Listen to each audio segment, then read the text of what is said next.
Good morning, friends and enemies. In today's video, we are running through every single game of the Week 3 slate, and we are ranking and tiering every fantasy relevant running back for you guys. I realize we've had a lot of new subscribers over the course of the summer. I don't think I've introduced myself a single time since like last year. My name's Nick. All right, let's get on with the video. All right, we will open things up with the first game of the slate that is Thursday Night Football. Miami travels to Buffalo. Buffalo is 12.5 point favorites at home. This is a 49.5 point total here. I think it's pretty obvious. We got James Cook as a must start. It's a great matchup. He's a beast, all that. Devon Achane, of course, is going into the must start category, and there's no one else in this game that you want to have in your lineups. When we look at the practice reports, the only things that you need to be conscious of, Matt Milano and Ed Oliver look like they're both not playing. However, on the offensive side of the ball for Miami, we do have both Darren Waller and Jalen Wright getting in back-to-back limited practices. So it does look like at least one of them, if not both of them, are looking like they're going to suit up for Thursday Night Football. It doesn't really change much with the matchups here or anyone that you're putting into your lineup, but might be worth knowing. You know, we just be saying things that hopefully look good afterwards. And speaking of, my absolute favorite play for this game is Devon Achane, fewer than 12.5 carries. And this is, I mean, we can attack this from multiple layers, multiple angles, but this is my favorite slip that you can make on the entire board right now. One, you've got Buffalo as 12.5 point favorites. So I don't see any world where the game script favors Miami going run heavy. Two, they just don't go run heavy simply because their run offense does not work. It's not effective. Devon Achane busts out for big plays every now and then, but they don't run it at a high volume clip. Three, you have Jalen Wright likely returning for this game, who won't be a big high impact player, but between him and Ollie Gordon, I bet they take 6 to 8 carries from Achane. And most importantly, when you look at the Miami offense in games where they are close, right? Drop back rate within 3 points. You have Miami, 73% of their plays, they are dropping back to pass the ball, even when they are in close games. When they're trailing, forget about it. They're up at 78%. All right. That is the 5th highest rate in the NFL. Within 3 points, they are tied with the 3rd highest rate in the NFL in passing the ball. Achane is yet to hit 12 carries this year. This ain't the game script for it. They can't find success on the ground. Jalen Wright is back. So everything on paper is fewer than 12.5 carries, which means he probably gets 18 carries. But that is my favorite play on the board. If you want to grab this play, we've actually got a sick promo going for you guys right now on MGM. If you deposit just $10 with code BDGE, not only will you get bonus money back if you brick on this, which we won't, but new promo, you will get access to our Big Dog membership, which has my weekly rankings for free for the remainder of the season. All right, the next 3 months, all you got to do is use code BDGE on MGM, deposit 10, play the slip. As soon as you do, you're going to get messaged in app a promo code to use on our site, bdge.co, which will get you access to our weekly rankings for the remainder of the year. Let's move on to game number 2. We got Bijan and Atlanta in Carolina. Atlanta is 5.5 point favorites. This is a great matchup, obviously, for Bijan Robinson. The Carolina run defense is atrocious. And I know Tyler Algier is coming off of a nice little game last week. He has 2 or 3 of those games per year. I will say the only time he really does end up having that is when the game script really works in our favor. He gets a goal line carry. He gets, 12 to 15 carries. This could be a game like that. So I think in a non-PPR league, you could throw him into the shaky flex tier. Overall, though, he's in the rather not category for me. On the other side of the ball, you got Chuba, who's played really well. He's put up nearly 18 PPR points in back-to-back weeks. I will say, if you're not really like in the trenches following the injury reports, they had 2 really, really big injuries last week to their offensive line. Both of their starting guards, Robert Hunt, who's a beast, and Austin Corbett, are both going to be out for this game, if not for extended periods of the season. So their run blocking line, which honestly hasn't played that well this year, which is a strength of their team, just took 2 massive hits. So Chuba's still the guy playing on 75% of the snaps. He's still dominating touches, so you can't throw him down too far. So he's still definitely within like the feels good to dub flex category, but I am concerned about what the injuries to the offensive line eventually mean for the efficiency of this run game. He's really only averaged like 3.5, 3.8 yards per carry. Keeps getting it done in the passing game, kind of more so in garbage time, but he's catching a lot of passes. He's got 8 receptions through 2 games. So I have him in one of my teams, and I'll be honest with you, I'm looking at him as more of a dub flex than an actual solid feels good player. Moving on to Green Bay at Cleveland. We've got the Green Bay Packers in Cleveland as 8.5 point favorites, 41.5 point over under. This is going to be just a absolute defensive clash in the trenches. We've got the Green Bay Packers where it's Josh Jacobs, and the Browns are a very, very good run defense. They are very, very hard to run on. All the efficiency metrics point to that. But regardless, Jacobs has a floor of, 18 touches. The game script works in his favor. He's 97% of the time going to score a touchdown for you. So very high floor. He's going to be in your lineup regardless. I will say the other thing with this offensive line is they've been missing two of their starting O-linemen, Zach Tom and Aaron Banks right now. So we need one, if not both of them back to really get this run game going. Because up to this point, it hasn't. Like, the defense has been great. The passing offense has been phenomenal. They've had some trouble running the ball, though. Josh Jacobs is really just been 3 yards in a cloud of dust most of the time. He's gotten a couple 10-yard runs when fourth quarter kind of stuff. But realistically, the run game has not been going, and they need that offensive line to get healthy and really start to maneuver around. But his bigger days, I think, are coming, as we saw last year. On the flip side of the ball, things get a little bit murkier. Right, we had Quinshon Judkins with his first game of his career, 10 for 61 on the ground, some garbage time, some backup defenses, a big run kind of boosted the numbers. Jerome Ford was still the primary snap guy there. We did have an unofficial depth chart leak out on Twitter yesterday, and it had Quinshon Judkins as the starter. It had Dylan Sampson as the 2 and Jerome Ford as the 3. And I do genuinely think that's the direction we're going in. And I think it happens sooner rather than later. Overall, however, this is an incredibly tough matchup for any running back right now. As you can see, there's just red across the board. And for those of y'all that are new here, what these little bubbles stand for, if you can't see up here, the first bubble is fantasy points allowed to the running back position. So for James Cook, the Miami Dolphins have allowed the 13th most fantasy points to the running back position. The middle circle is EPA allowed per rush. They've allowed the 11th most expected points added per rush. And the last circle here is just points per game allowed from that defense. So Miami is 13th, 11th, and has allowed the second most points per game to the opposing offense. So when you see green across the board, that means a good matchup, obviously. For the Cleveland Browns, the Green Bay Packers defense is fucking ferocious. And with each passing week, it likely means we're going to see more and more of Micah Parsons. So for me, Jerome Ford's in a rather not. Dylan Sampson could get lucky at the end of the game like he did last week, but he's not playing a lot of snaps, though. I really do believe within the next 3 weeks, we'll see a massive changing of the guard where it's like Quinshon Judkins, 60% of the snaps, Dylan Sampson, 30, and Jerome Ford kind of an afterthought. But for now, I'm going to put Quinshon Judkins into the shaky flex tier. No lines up, just an anytime touchdown line. I'm going to put Dylan Sampson into the rather not as well. Indianapolis at Tennessee. Indy is 3.5-point favorites. This is a 43.5-point total. Of course, Jonathan Taylor's going right into the must start. Tony Pollard, I think this is finally a matchup where he can have a little bit of breathing room. They've gone against two of the toughest defenses so far in week 1 and 2. It was Denver and then it was the Rams. So maybe we'll have a little bit more luck, maybe some more scoring in this one.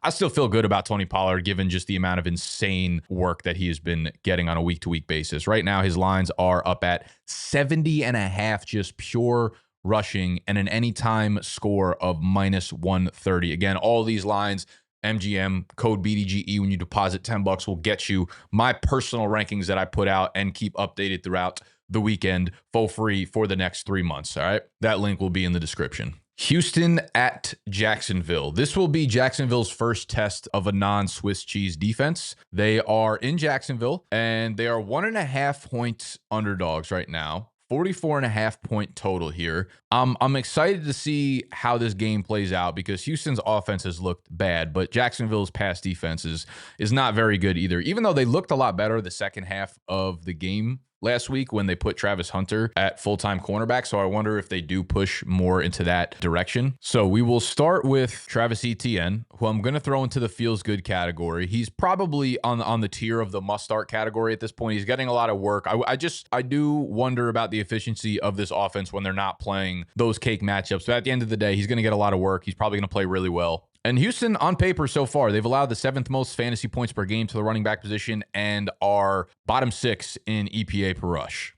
So Etienne's a feels good. Bashal Tutin will continue to see his work grow, but for now, I don't see how you put him into a lineup when they're not playing against the Cincinnati Bengals. I think I need to see them be consistent with his workload. I need to see him be consistent on the field as well. I do think we'll eventually get to a point where he's getting 10 to 12 touches, and maybe you can get him into the dub flex category pretty consistently in better matchups. This is probably not the one that I want to shove him into my lineup for, though. On the other side, we've got Nick Chubb, who I wonder what his anytime touchdown, plus 115. We know what we're getting from him pretty much. You know, if they wind up on the goal line, I think he's going to end up giving you that, 13 for 50, 13 for 60 and a touchdown. It's just kind of the same thing from him every single week. Overall, it's a good matchup. He's kind of bordering between dub flex and shaky flex for me. I'll throw him into the dub flex category because I do think he's got a pretty solid floor and it's a good matchup overall. Woody Marks, we did see him get some more pass catching work last week, but he is far from close to a fantasy starter right now, so he's going to get into the rather not category for me. And just a reminder, we're going to do the same exact video tomorrow for wide receivers, so if you're not subscribed to the channel yet, just put the D in the subscribe button. Minnesota and Cincinnati. All right, so we've got Chase Brown now playing behind Jake Browning. We've got the Minnesota Vikings defense, which, as you can see, is pretty green across the board. They've been missing some key players, Andrew Van Ginkel, Blake Cashman. So it's a pretty big hit to their run defense. And we don't have any practice reports yet for this week because we're filming this Wednesday morning. If those guys return, that's going to be a major downgrade to Chase Brown and the running offense. That being said, Jake Browning is serviceable enough. We do see a pretty high target share to the running backs when Jake Browning has been the quarterback. Chase Brown is getting all of the work there. So he's not a stay away for me at all. Like I do think it's a downgrade for everybody in the offense now that Jake Browning is playing, but he's not going to leave your lineups. Like I do think you still have to have him in there until Cincinnati decides to go elsewhere in that running back room, which doesn't seem to be the case whatsoever. Like they don't have a lot of success on the ground. Their run blocking line has not played well whatsoever, but I think they're just going to go a little bit more pass heavy with this type of game plan.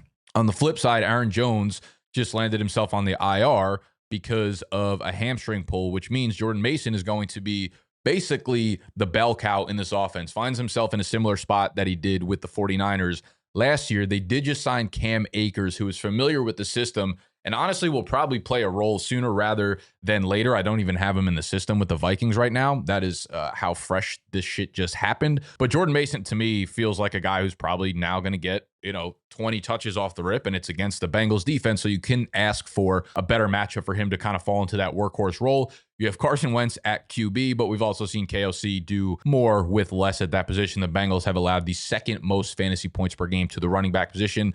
Do we have any Jordan Mason lines up yet? Not at this moment, but I bet they're going to be pretty damn high. And you were able to see in the beginning parts of the season with JJ McCarthy, they were trying to hide that passing game, right? They were moving through the running backs and trying to go extremely run heavy there, which I doubt is much different in week 3 here against Cincinnati with Carson Wentz. Christian Darrisaw, I don't know if he's going to be back yet. We don't have practice reports. He's probably close. I don't know if he's ready to come back this week yet, but I bet when Darrisaw's back, when Jordan Addison goes back, we do see that percentage of passing start to tick up a little bit. But I think the structure they have of the offense right now still runs through the running backs. We've got Pittsburgh at New England. This is a 1.5 point underdog for the New England Patriots, 44.5 point total. I mean, right now, Trayvon Henderson, he's not playing that many snaps. I know you guys probably saw all like the Twitter clips over the last few days of him missing a bunch of pass blocks and him getting called for holding penalties, which is like supposed to be his calling card. So right now, his status of what he's doing is extremely up in the air.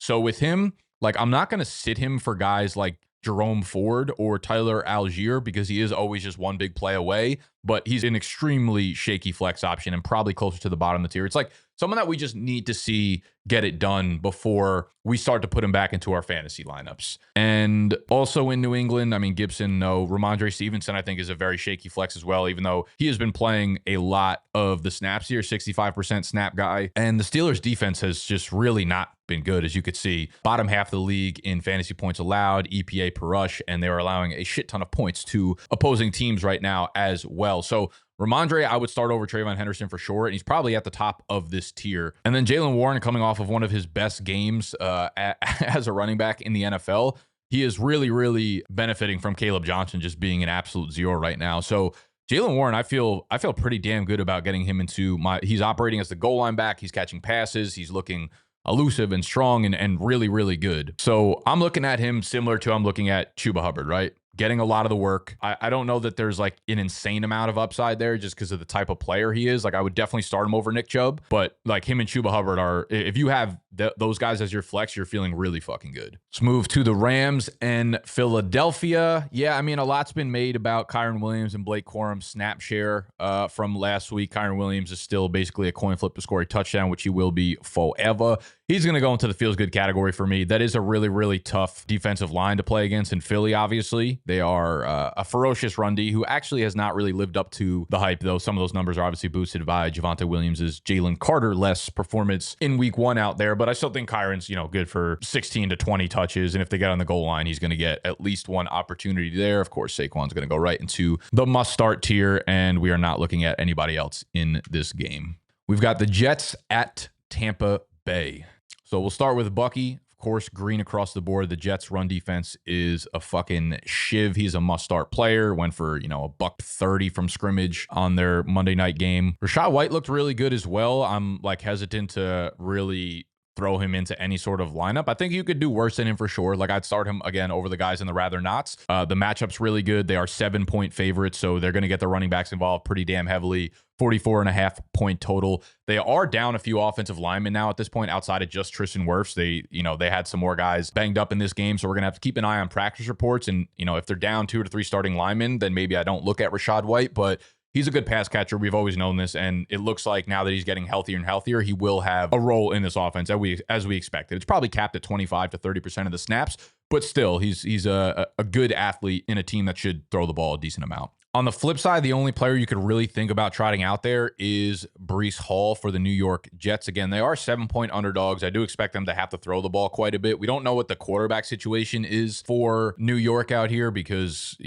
Justin Fields is still in the concussion protocol. Maybe it's Tyrod Taylor. I don't know that it changes anything, although it just means that this offense will not be very high ceiling here. Ultimately, Breece is, again, falling into that Chuba, Jalen Warren tier where he's going to get the majority of touches here. He's running the most routes. He's getting the most rushing attempts. The offense is very inconsistent as we've seen from week 1 to week 2. The Bucs run defense has actually performed really well. They did just take a huge, massive blow to their D-line, losing Kalijah Cansey, but Vita Vea is just a fucking vacuum, a suction cup in there.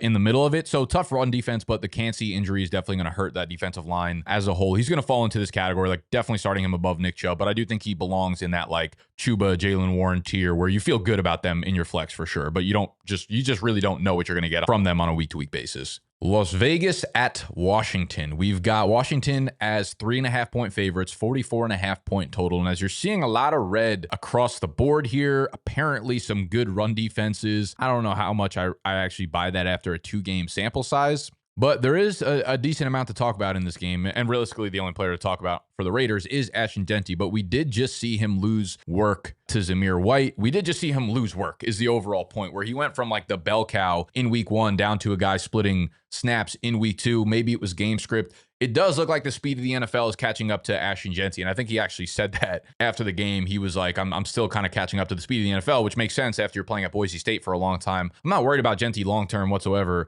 Problem is, again, we talked about this during the offseason a little bit. When you're drafting a running back in a situation that's not ready to have a running back in it, that highly, you might have some problems out the gate, right? And it's a reason why Denty was a tough draft pick. We had him behind Derrick Henry, we had him behind Devon Achane, we had him in that tier afterwards because the risk of the team was always a problem. The offensive line is not good. If you guys remember watching Raiders games last year, Zamir White and those guys were bad, sure, but they were getting hit behind the line of scrimmage every single fucking play. And to just think they're going to go from one of the worst offensive run blocking lines in the NFL to, an above average one overnight without really adding needle moving pieces was probably something that we overlooked, because Ashton Denty, I believe he had the single lowest yards before contact number in all of week 2. So it's not his fault, but it doesn't matter because the offensive line continues to play pretty poorly. So for Ashton Denty going into week 2, I'm starting all of these guys over him: Tony Pollard, ETN, Chase Brown. I still think he's going to be an 80% snap guy. And I'm going to throw him into this tier with these other guys for right now until he kind of re-earns that trust of us as fantasy owners, because particularly doesn't look good out there. And again, I don't think it's mainly his fault, but that doesn't really matter right now. For Washington, we've got Austin Eckler obviously out for the year with an Achilles, which means Jeremy McNichols is going to likely play most of the pass catching role there. Chris Rodriguez will likely be active on game days and play as Ja'Cory Krosky-Moret's backup. But for right now, I don't think like you could throw, you definitely can't throw JCM into the conversation with the guys like Chuba and Genty and Breece Hall. He has not earned that right. So we're going to put him into the shaky flex tier. I think he'll lead the team in touches overall. And on paper, it's a good matchup versus the Raiders. Although, like I'm saying, you know, it's still very early. So these numbers are based on very small sample sizes in terms of like the defensive ranks that they're playing against. But right now, maybe the Raiders team is a very good run defense. We don't know that to be the case, but right now they were allowing the 5th fewest points to the running back position in fantasy football. They are dead last in terms of EPA per rush allowed, and they just have not been allowing a lot of points to opposing teams. So again, very small sample size, and it will even itself out eventually, but I think it's worth noting. And again, like I don't think anybody will agree with me. I don't think JCM's earned the right to be into the dub flex category, but I think if you needed him in a pinch, like he will likely get the majority of the work in this backfield now that Austin Eckler's out. But I think you're kidding yourself if you don't think it's still going to be a committee down there in Washington. Next game up, we got Denver at the Chargers. 4:05 kickoff.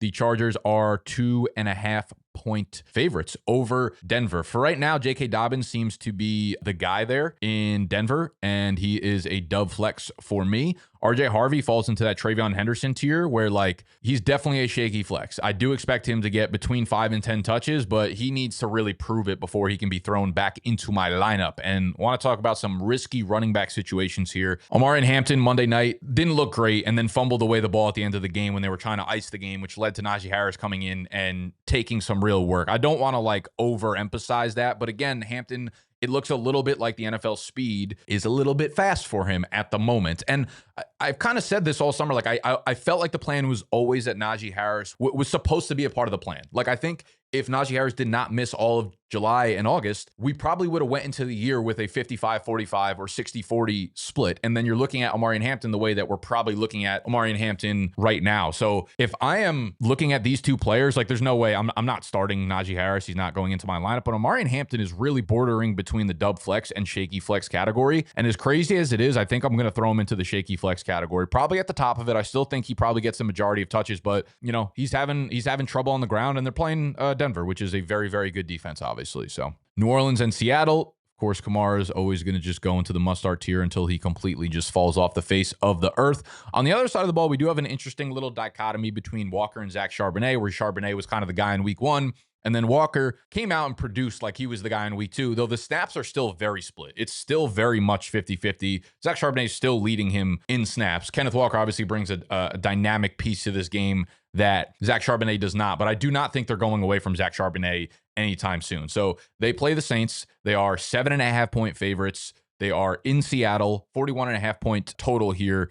The New Orleans Saints defense is obviously not very good. They've allowed the 6th most fantasy points to the running back position. So Kenneth Walker, yeah, I feel good about him. He's going to go into, when I'm looking at these other names, Chuba, Breece Hall, Ashton Genty, Jalen Warren, he's teetering between the feels good and dub flex tier. I think just because we know this is going to be a split, and like if he doesn't score a 20-yard touchdown and Zach Charbonnet gets the goal line scores, which I don't think is crazy because Zach Charbonnet has been the one getting all the inside the 5-yard line carries, he's going to go into the dub flex tier, but he's probably going to be at the very top of it, you know, in that same exact spot with Chuba Hubbard and Kenneth Walker. I feel good about both of them. Charbonnet is going to be a shaky flex tier for me because I think in order for him to get home, you're going to have to see him get into the end zone. Dallas and Chicago, you just want players in this one. DeAndre Swift is just operating as the workhorse. The Dallas run defense is terrible, so he's going to go right into the feels good category. He's a guy who's just getting an insane amount of touches. And on the flip side, we're going to do the exact same thing with Javonte Williams. He just keeps scoring touchdowns. He keeps looking pretty damn good. And the Chicago Bears defense is really bad. They're allowing the most points per game to opposing offenses.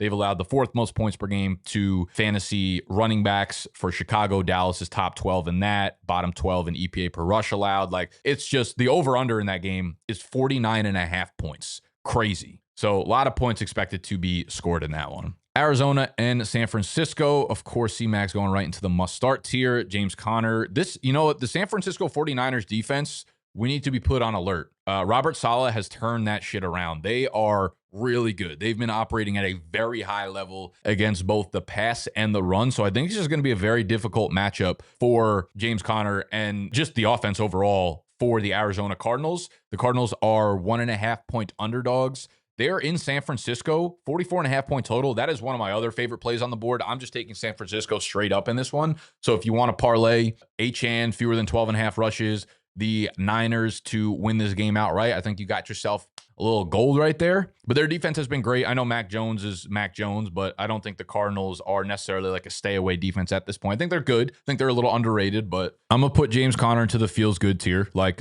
you're still definitely starting him. Although I feel, like they shut down the Seattle running backs in week 1. Kamara had some success against them, but overall, I think more often than not, they're just going to be a good defense out there. Trey Benson will get some work, but he's in the rather not category for me. Move on to Sunday Night Football. What a fucking barn burner we got here. We got Kansas City at the New York Giants. Kansas City is 6-point favorites. This is a 45.5-point total. I mean, again, Pacheco is just in that. Him and Kareem Hunt just split carries. You have no idea what you're getting from either of them. Eventually, one of these guys is going to get a goal line carry, and eventually one of them is going to score a rushing touchdown or two, but you're never going to be able to predict it. So for me, they're both going into the rather not category. Wouldn't be surprised if Pacheco goes, fucking 8 for 45 and 2 touchdowns in this one, or Kareem Hunt does the same thing. But for right now, I don't know how you could even come close to putting them in your lineup. On the flip side, we did just see Cam Scatterbo jump Tyrone Tracy in snaps for the Giants, and we've got no lines up. We do have Scatterbo as an anytime touchdown guy at better odds at Tracy. That's not surprising because he's kind of like their goal line back here, but